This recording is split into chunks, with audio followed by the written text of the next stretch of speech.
In old times, when wishing still helped one, there lived a king whose daughters were all beautiful, but the youngest was so beautiful that the sun itself, which has seen so much, was astonished whenever it shone in her face. Close by the king's castle lay a great dark forest, and under an old lime tree in the forest was a well, and when the day was very warm, the king's child went out into the forest and sat down by the side of the cool fountain. And when she was dull, she took a golden ball and threw it up on high and caught it, and this ball was her favourite plaything. Now, it so happened that on one occasion the princess's golden ball did not fall into the little hand which she was holding up for it, but onto the ground beyond, and rolled straight into the water. The king's daughter followed it with her eyes, but it vanished, and the well was deep, so deep that the bottom could not be seen. On this she began to cry, and cried louder and could not be comforted. And as she thus lamented, someone said to her, "What ails thee, king's daughter? Thou weepest so that even a stone would show pity." She looked round to the side from whence the voice came, and saw a frog stretching forth its thick, ugly head from the water. "Ah, old water splasher, is it thou?" said she. "I am weeping for my golden ball, which has fallen into the well." "Be quiet and do not weep," answered the frog. "I can help thee, but what wilt thou give me if I bring thy plaything up again?" "Whatever thou wilt have, dear frog," said she.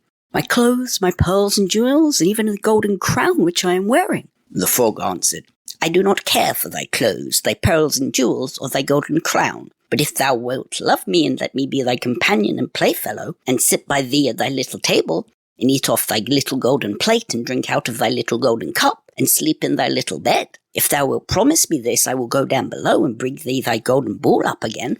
"Oh, yes," said she. "I promise thee all thou wishest, if thou wilt but bring me back my ball again." She, however, thought, "How the silly frog does talk. He lives in the water with the other frogs and croaks and can be no companion to any human being." But the frog, when he had received this promise, put his head into the water and sank down, and in a short while came swimming up again with the ball in his mouth and threw it on the grass. The king's daughter was delighted to see her pretty plaything once more, and picked it up and ran away with it. "Wait, wait," said the frog. "Take me with thee. I can't run as thou canst." But what did it avail him to scream and croak after her as loudly as he could? She did not listen to it, but ran home and soon forgot the poor frog, who was forced to go back into his well again. The next day, when she had seated herself at table with the king and all the courtiers, and was eating from her little golden plate, something came creeping splish, splash, up the marble staircase, and when it had got to the top, it knocked at the door and cried, "Princess, youngest princess, open the door for me." She ran to see who was outside, but when she opened the door, there sat the frog in front of it. Then she slammed the door to, in great haste, sat down to dinner again, and was quite frightened. The king saw plainly that her heart was beating violently, and said, "My child, what art thou so afraid of? Is there perchance a giant outside who wants to carry thee away?" "Ah, no," replied she. "It was no giant, but a disgusting frog." "What does a frog want with thee?"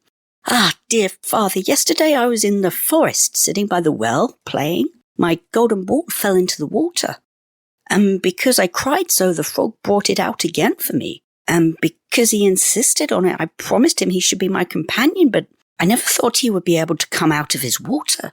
And now he is outside there and wants to come into me." In the meantime, it knocked a second time and cried, "Princess, youngest princess, open the door for me. Dost thou not know what thou saidst to me yesterday by the cool waters of the fountain? Princess, youngest princess, open the door for me." Then said the king, "That which thou hast promised must thou perform. Go and let him in." She went and opened the door, and the frog hopped in and followed her, step by step, to her chair. There he sat and cried, "Lift me up beside thee." She delayed, until at last the king commanded her to do it. When the frog was once on the chair, he wanted to be on the table.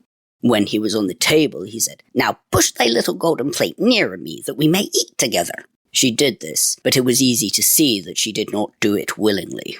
The frog enjoyed what he ate, but almost every mouthful she took choked her. At length he said, "I have eaten and am satisfied. Now I am tired. Carry me into thy little room and make thy little silken bed ready, and we will both lie down and go to sleep." The king's daughter began to cry, for she was afraid of the cold frog which she did not like to touch, and which was now to sleep in her pretty, clean little bed. But the king grew angry, and he said, "He who helped thee when thou wert in trouble ought not afterwards to be despised by thee."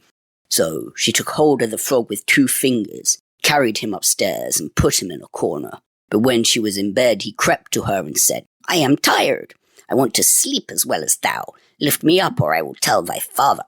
Then she was terribly angry, and took him up and threw him with all her might against the wall. "Now thou wilt be quiet, odious frog," said she. But when he fell down, he was no frog but a king's son with beautiful, kind eyes. He, by her father's will, was now her dear companion and husband.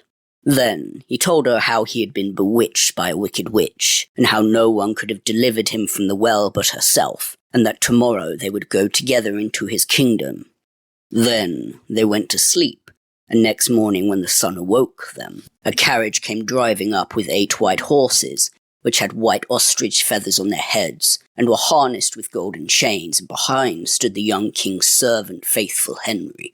Faithful Henry had been so unhappy when his master was changed into a frog that he had caused 3 iron bands to be laid round his heart, lest it should burst with grief and sadness. The carriage was to conduct the young king into his kingdom. Faithful Henry helped them both in, and placed himself behind again, and was full of joy because of this deliverance. And when they had driven a part of the way, the king's son heard a cracking behind him as if something had broken. So he turned round and cried, "Henry, the carriage is breaking." "No, master, it is not the carriage. It is a band from my heart, which was put there in my great pain when you were a frog, and imprisoned in the well." Again, and once again, while they were on their way, something cracked, and each time the king's son thought the carriage was breaking, but it was only the bands which were springing from the heart of Faithful Henry, because his master was set free and was happy.